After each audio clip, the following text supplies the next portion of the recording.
महाविकास अघाड़ी का वो चेहरा जो कि हमेशा से सुर्खियों में इस लिहाज से भी रहा है कि उसने सीएम पद पर खुलकर अपनी दावेदारी पेश की है। महाविकास अघाड़ी यानी कि उद्धव ठाकरे की शिवसेना, शरद पवार की एनसीपी और कांग्रेस।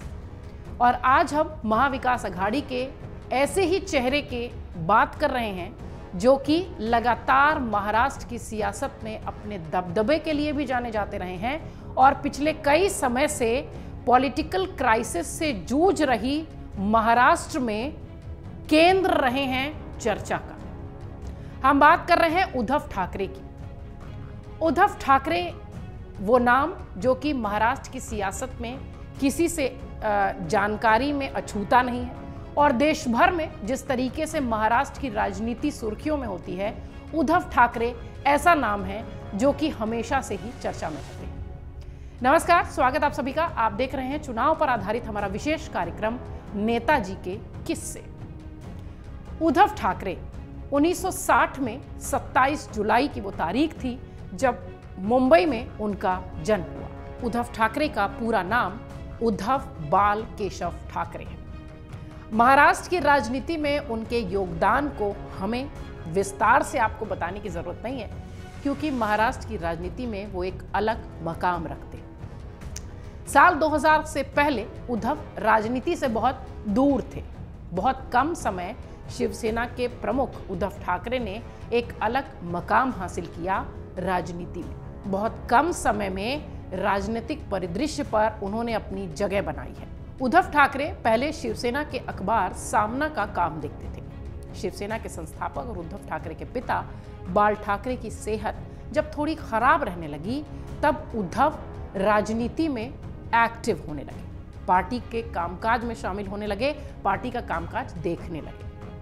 उनका राजनीतिक सफर अगर आप ओवरऑल देखिए तो बहुत उतार चढ़ाव से भरपूर रहा है। उस दौरान बाल ठाकरे के बाद शिवसेना के उत्तराधिकारी कौन बनेगा, ये मुख्य प्रश्न सबके सामने दिखाई पड़ रहा था क्योंकि बाल ठाकरे सेहत के लिहाज से कमजोर होते जा रहे थे। इसके लिए सीएम उद्धव ठाकरे को अपने चचेरे भाई राज ठाकरे से लड़ाई तक करनी पड़ी। किसी और दिन राज ठाकरे के किस्से भी आपको बताएंगे।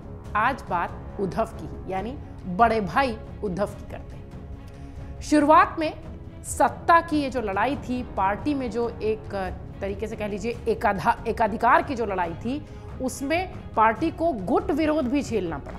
यानी बहुत सारे ऐसे लोग थे जो उद्धव ठाकरे को चाहते थे कि उन्हें पार्टी की कमान मिले, लेकिन बहुत सारे ऐसे लोग थे जो ये चाहते थे कि राज ठाकरे पार्टी की जिम्मेदारी संभाले क्योंकि राज ठाकरे राजनीतिक लिहाज से ज्यादा सक्षम उस वक्त तमाम पार्टी के नेताओं को लगते थे। उद्धव ठाकरे की राजनीतिक यात्रा बहुत कम उम्र में शुरू हुई जब उन्होंने शिवसेना की गतिविधियों में एक्टिव रूप से पार्टिसिपेट किया, हिस्सा लिया।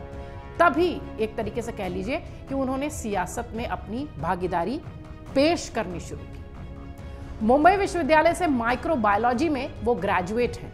हालांकि उन्होंने अपना करियर एक पेशेवर फोटोग्राफर के रूप में शुरू किया था। वो एक प्रोफेशनल फोटोग्राफर हैं, लेकिन उनका दिल राजनीति की तरफ मुड़ गया।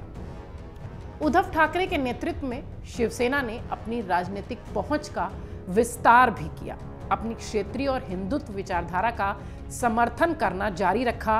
बाला साहब ठाकरे के बाद पार्टी ने लगातार मूल महाराष्ट्रियन, मूल मराठी लोगों के अधिकारों की वकालत की और बेरोजगारी, किसानों के कल्याण, पर्यावरण जैसे मुद्दे को पार्टी के मजबूत मुद्दों में शामिल करके अपनी पार्टी को एक गति देते रहे।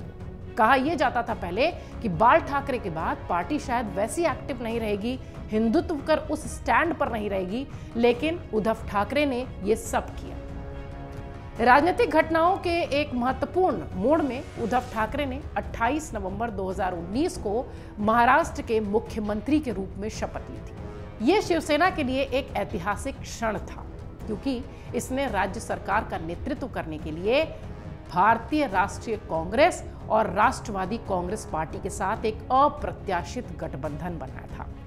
कहानी उद्धव ठाकरे की यहां से बदलती है। दरअसल हिंदुत्व के एजेंडे के साथ बीजेपी से जुड़ी रहने वाली शिवसेना यहां से एक अलग अध्याय लिखने लगी। शिवसेना उस कांग्रेस पार्टी के साथ हो गई जिस पर कि हमेशा से वो आरोप लगाती रही हिंदू विरोधी होने का, जिस पर कि हमेशा से वो आरोप लगाती रही कि वो हिंदू जो वोटर्स हैं उनको बांटने का काम करती हैं और तुष्टीकरण की राजनीति करती हैं। यहां तस्वीर तब बदल गई जब वो खुद कांग्रेस के पाले में चले गए, यानी महाविकास अघाड़ी का हिस्सा हो गए। 40 साल राजनीति से दूर रहे उद्धव 1960 को मुंबई में जन्मे ठाकरे परिवार के बीच एक अलग पहचान बनाते हुए अब बहुत परिपक्व नेता हो चुके हैं। पिता की तरह तेवर दिखाने वाले उद्धव के जीवन में भी एक वक्त ऐसा आया था जब उन्हें राजनीति में रुचि नहीं थी, जो कि हमने आपको बताया कि साल 2000 से पहले वो प्रोफेशनल फोटोग्राफर के रूप में ही अपने आप को देखते थे। 2000 के बाद जब बाला साहब ठाकरे थोड़ा अस्वस्थ रहने लगे तब वो राजनीति में एक्टिव होने लगे। आप इस बात का अंदाजा लगाइए कि 40 साल बहुत लंबा वक्त होता है। एक वो राजनीतिक परिवार जिसमें कि उठते बैठते सोते जागते राजनीति की ही बातें होती हैं, वहां पर उद्धव ने 40 साल खुद को पार्टी से दूर रखा। वाइल्ड लाइफ फोटोग्राफी में उद्धव ठाकरे की रुचि थी। राजनीतिक विरासत में अपने पिता बाल ठाकरे से जो भी उन्हें मिला वो उसी के साथ आगे बढ़ रहे हैं, लेकिन हाँ, फोटोग्राफी से उन्हें आज भी प्यार है। बचपन से उन्हें वाइल्ड लाइफ फोटोग्राफर बनना था, नेचर की फोटोग्राफी का शौक था। उन्होंने महाराष्ट्र की ऐतिहासिक जगहों को आसमान से अपने कैमरे में कैद किया है। उनकी बेहतरीन फोटोग्राफी की प्रदर्शनी भी जहांगीर आर्ट गैलरी में, जो कि बहुत फेमस है, वहाँ लगती रही है। उन्होंने अपने फोटोग्राफी के शौक को एक किताब की भी शक्ल दी है। उन्होंने महाराष्ट्र देशा नाम की एक किताब में अपनी फोटोज को क्लब करके अपने प्रशंसकों के बीच रखा है। इस किताब में महाराष्ट्र के 27 बड़े किलों की आसमान से ली गई तस्वीर है, जो कि बहुत शानदार है। साल 2002 में राजनीति में हुए एक्टिव उद्धव फोटोग्राफी से धीरे धीरे दूर होने लगे और उनकी रुचि पार्टी में आ गई। 2002 में वो पार्टी में एक्टिव हुए। उनके नेतृत्व में शिवसेना ने मुंबई में महानगर पालिका का चुनाव जीता। 2003 में बाला साहब ठाकरे ने उद्धव को शिवसेना का कार्यकारी अध्यक्ष नियुक्त कर दिया।